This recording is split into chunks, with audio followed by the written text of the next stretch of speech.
రాజకీయ సమానత్వం అంటే ఏంటి అసలు? రాజకీయ సమానత్వం అనేది ప్రధానంగా పౌర సమానత్వంపై ఆధారపడి ఉంటుంది.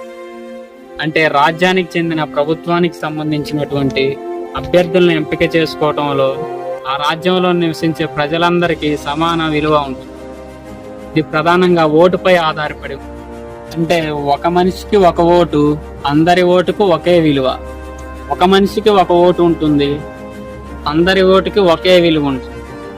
ఓటు హక్కు అనేది ఇక్కడ వ్యక్తి ప్రాతిపాదికన ఉండాలి తప్ప ఆస్తి, అంతస్తు, స్థాయిని బట్టి ఉండకూడదని చెప్పేదే రాజకీయ సమానత్వం. సమానత్వం ఎక్కడైనా బ్రతికున్నదంటే అది కేవలం రాజకీయ సమానత్వం మాత్రమే. అది కూడా ఓటు హక్కు రూపంలో ఉంటుంది. ఓటు అనేది కుల, మత, జాతి, లింగ, పుట్టిన ప్రదేశం ఆధారంగా వివక్షతను చూపదు. అందరూ సమానులే అన్నట్లుగా అందరికీ ఒకే విలువ ఉంటుంది.